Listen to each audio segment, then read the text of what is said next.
Assalamualaikum warahmatullahi wabarakatuh. Perkenalkan, nama saya Fahrana Razantia Afilah dengan NPM 13011019019. Pada kali ini, saya akan melakukan pemeriksaan refleks dan koordinasi. Baik Pak, selamat siang. Perkenalkan, nama saya Dr. Fahra, saya dokter yang menjaga saat ini. Boleh saya tahu Bapak namanya siapa? Kopi Baik. Bapak usianya berapa? 24. Baik Pak, pada kali ini saya akan melakukan pemeriksaan pada Bapak. Akan sedikit tidak nyaman dan mungkin akan sedikit geli, tapi harus dilakukan. Apakah Bapak bersedia? Iya. Pertama, saya akan melakukan biceps reflex. Pertama, pasiennya ini dalam keadaan berbaring dan dalam keadaan rileks. Kemudian meletakkan lengan dari pasien di abdomennya. Kemudian kita akan mencari bicep tendonnya. Sekitar 2-3 jari di atas cubital fossa.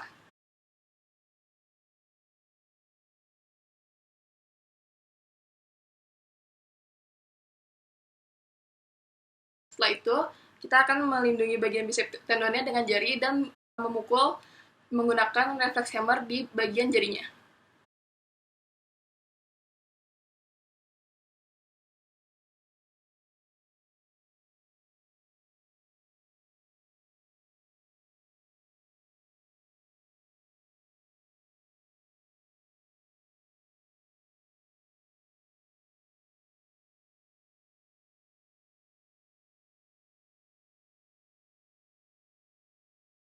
Kemudian saya akan melakukan triceps reflex. Untuk awalnya sama seperti biceps reflex, tetapi pada triceps reflex, lengan pasien ini 90 derajat.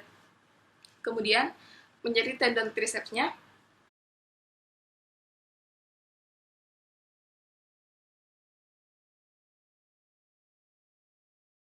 Kemudian mengetuk tendon tricepsnya dengan paru reflex. Pastikan pasiennya juga rileks pada pemeriksaan ini.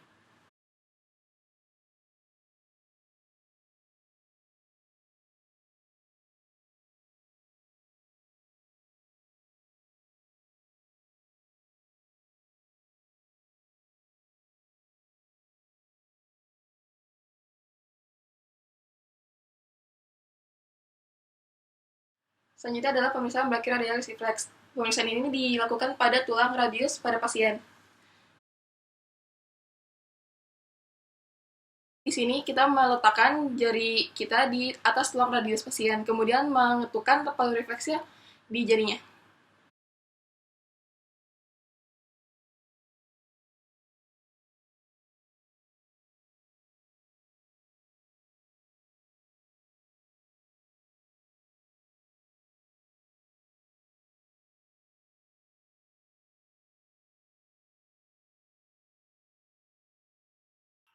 Selanjutnya adalah pemeriksaan patella reflex, di mana pada pemeriksaan ini tangan pemeriksa ditaruh di bawah lutut pasien. Kemudian pastikan kaki pasien ini dalam keadaan rileks.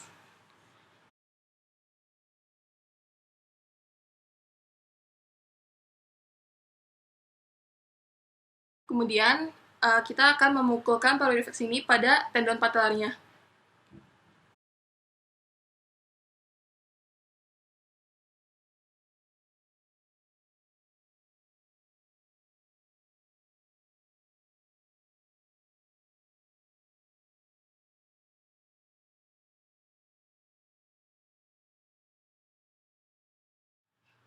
Selanjutnya adalah pemeriksaan Achilles tendon reflex atau ankle tendon reflex. Pemeriksaan ini dilakukan dengan menaruh salah satu kaki pasien di atas kaki sebelahnya.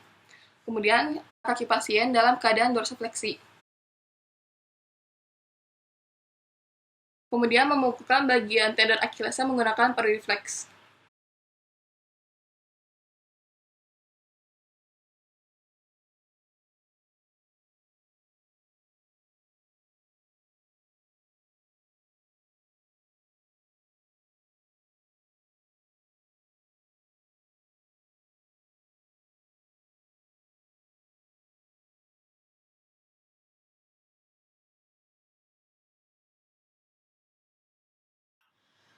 Selanjutnya adalah abdominal reflex.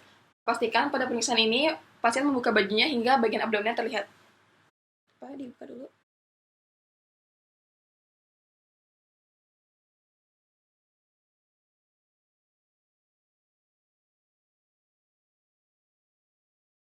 Kemudian kita akan menggoreskan bagian ujung dari palu refleks ini ke abdomen pasien secara dari lateral ke arah umbilikalnya dengan cara diagonal.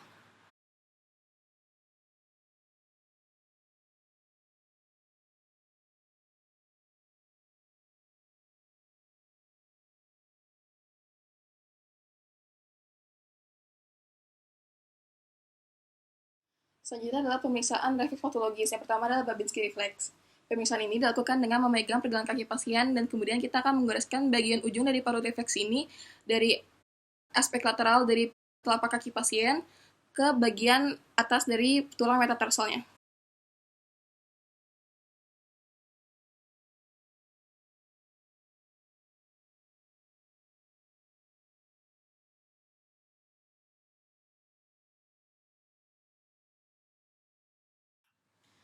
Selanjutnya adalah pemeriksaan cadok refleks. Pemeriksaan ini dilakukan dengan menggores bagian ujung palu refleks di aspek lateral dari kaki bagian dorsal. Digoreskannya dari arah posterior ke anterior metatarsal.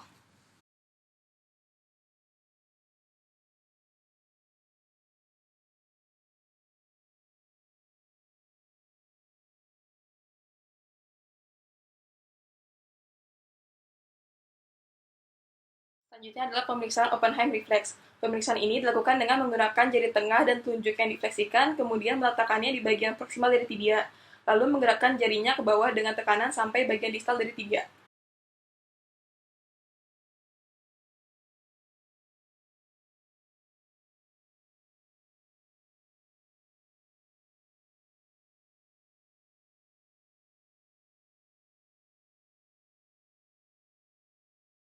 Selanjutnya adalah Gordon reflex. Pemeriksaan ini dilakukan dengan menekan otot gastrocnemius.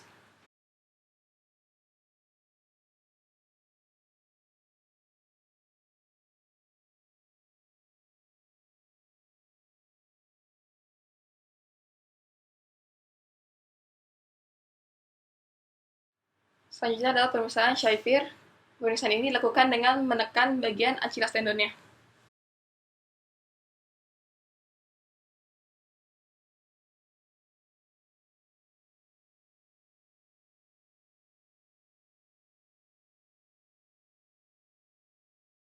Selanjutnya adalah pemeriksaan Rossolimo reflex. Pemeriksaan ini dilakukan dengan melakukan perkusi menggunakan palu refleks di aspek anterior dari plantar pedisnya.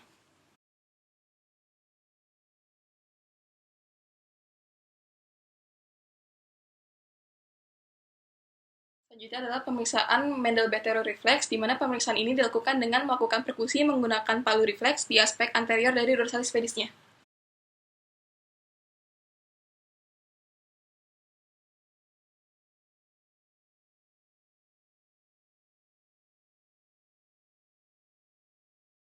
Selanjutnya adalah pemeriksaan Hoffmann-Trauner reflex, di mana pemeriksaan ini dilakukan dengan menggunakan jari pasien dan memegangnya dengan salah satu jari pemeriksa. Kemudian untuk pemeriksaan Hoffmann, ujung jari pasien ini digerakkan ke bawah. Sedangkan untuk yang Trauner, ujung jari pasien ini digerakkan ke atas. Di Hoffmann-Trauner. Hoffmann-Trauner.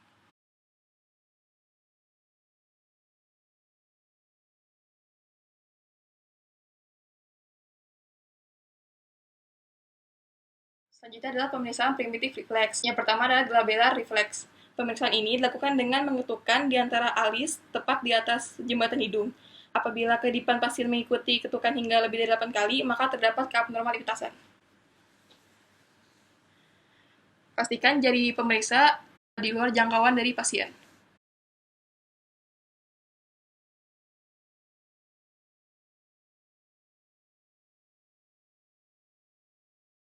Selanjutnya adalah pemeriksaan palmomental reflex. Pemeriksaan ini dilakukan dengan menggoreskan bagian ujung dari paru refleks ini di aspek lateral area metakarpal telapak tangan. Digoreskannya dari arah proksimal ke distal. Respon abnormal apabila otot mental pasien akan berkontraksi.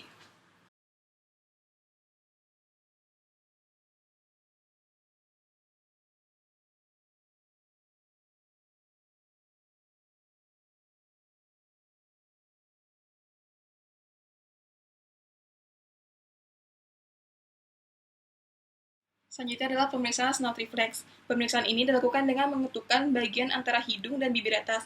Respon abnormal berupa mulut pasien akan seperti maju atau mencucu.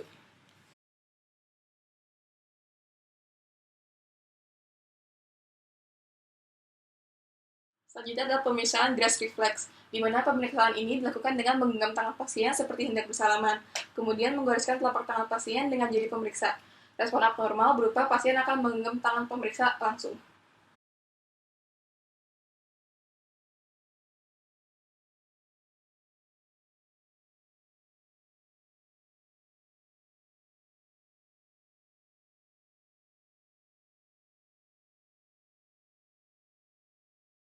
Selanjutnya adalah pemeriksaan menial sign examination.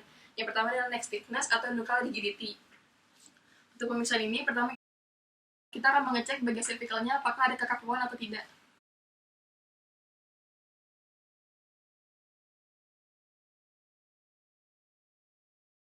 Kemudian kita akan mengecek bagian neck stiffness-nya dengan mendorong bagian kepala pasien hingga bagian dagunya menyentuh bagian dada atau sternumnya.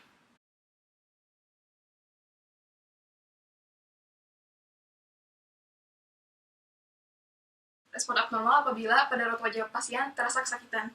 Kemudian pemeriksaan neck stiffness ini juga dilakukan pemeriksaan berselisih 1, di mana pada saat melakukan neck stiffness, kita akan melihat respon dari ekstremitas bawahnya atau kakinya, di mana apabila abnormal, kakinya akan ikut berkontraksi.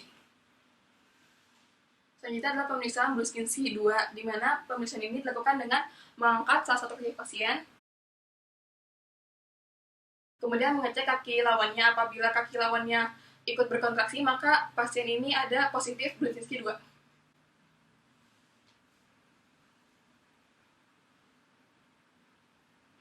Selanjutnya adalah pemeriksaan Bruskinski 3, di mana pemeriksaan ini dilakukan dengan menekan bagian tulang zigomatik pasien. Respon abnormal apabila lengan pasien ikut berkontraksi. Selanjutnya adalah pemeriksaan Bruskinski 4, di mana pada pemeriksaan ini pemeriksa akan menekan bagian otot sifisis pubisnya. Kemudian respon abnormal apabila kaki pasien ikut berkontraksi. Selanjutnya adalah pemeriksaan Lasik sign, di mana pada pemeriksaan ini kaki pasien diangkat dan respon abnormal apabila pada sudut kurang dari 70 derajat pasien sudah merasakan kesakitan.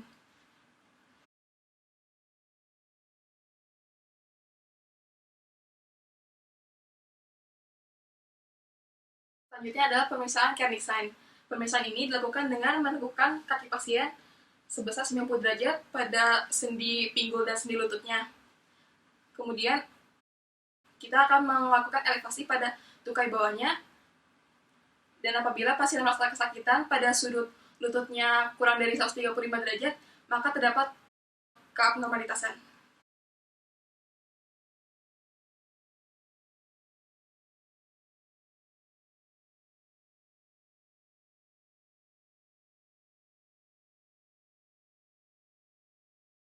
Sekian video pemeriksaan dari saya. Wassalamualaikum warahmatullahi wabarakatuh.